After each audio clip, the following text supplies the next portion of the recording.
وزارت خارجہ کے ترجمان ارندم باگچی نے کل شام نئی دلی میں نامہ نگاروں کو جانکاری دیتے ہوئے کہا کہ 2+2 مذاکرات کے طریقہ کار سے اہم علاقائی اور عالمی حالات و واقعات کے بارے میں تبادلہ خیال کرنے اور اس بارے میں غور و فکر کرنے کا موقع ملے گا کہ کس طرح دونوں ملک مشترکہ مفادات اور تشویش کے سلسلے میں مل کر کام کر سکتے ہیں۔ یہ خبریں آکاشوانی سے نشر کی جا رہی ہیں۔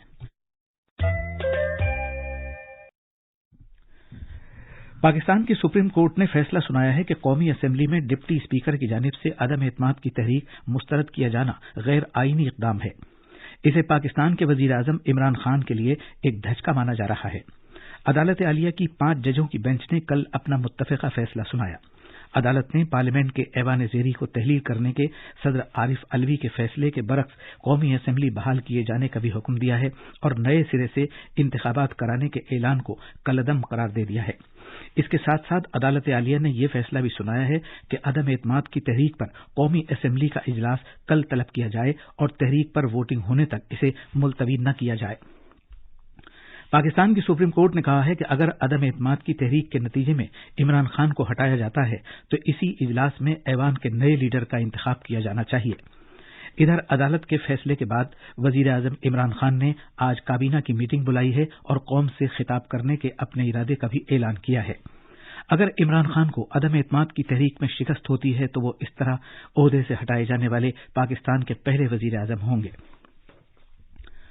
اقوام متحدہ کی جنرل اسمبلی نے روس کو اقوام متحدہ انسانی حقوق کونسل سے معطل کیے جانے کی منظوری دے دی ہے۔ روس کو انسانی حقوق کونسل سے معطل کیے جانے یا نہ کیے جانے کے معاملے پر ووٹنگ ہوئی۔ اس سے پہلے اقوام متحدہ کے لیے امریکہ کی ایلچی لنڈا تھامس گرین فیلڈ نے اس بارے میں ایک قرارداد پیش کی۔ مرکز کے زیر انتظام علاقے جموں کشمیر میں وادی کشمیر میں سیاحت کو فروغ دینے کے لیے لیفٹیننٹ گورنر منوج سنہا کی قیادت میں وہاں کی انتظامیہ نے ایک پانی میں تیرنے والے ایئر تھیٹر کا آغاز کیا ہے۔ یہ ایئر تھیٹر آزادی کے امرت مہوتسو کے حصے کے طور پر شروع کیا گیا ہے۔ گزشتہ 3 دہائیوں سے وادی کشمیر میں فلم تھیٹرز ناسازگار حالات کی وجہ سے بند پڑے ہیں، تاہم جموں کشمیر انتظامیہ نے شہری سری نگر میں دنیا کی مشہور ڈل جھیل میں ایک ایئر تھیٹر کھولنے کا ایک نایاب خیال ڈھونڈا ہے، جس کو محکمہ سیاحت نے سمارٹ سٹی سری نگر اور مشن یوتھ جموں کشمیر کے ساتھ مل کر وادی کشمیر میں سیاحت کے شعبے کو فروغ دینے کی کوشش میں پیش کیا ہے۔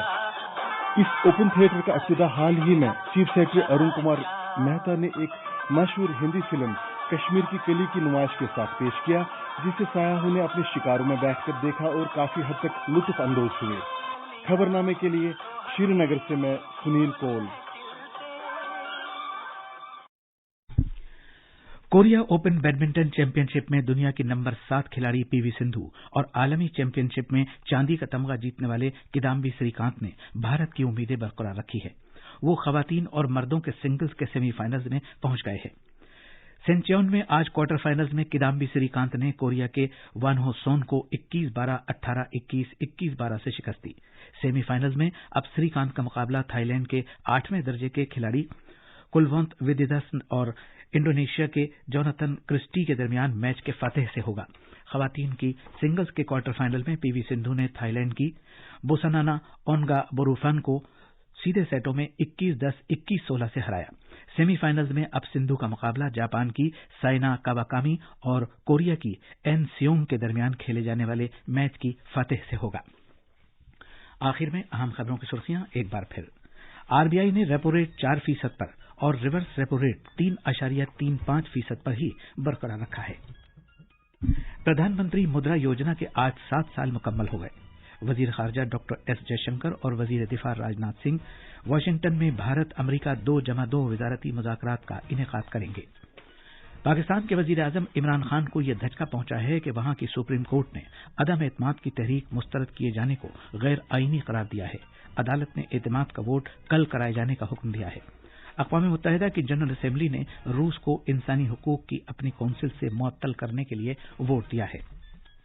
اور کوریا اوپن بیڈمنٹن میں پی وی سندھو اور کدامبی سری کانت سیمی فائنلز میں داخل ہو گئے ہیں۔ اسی کے ساتھ خبروں کا یہ بلیٹن ختم ہوا۔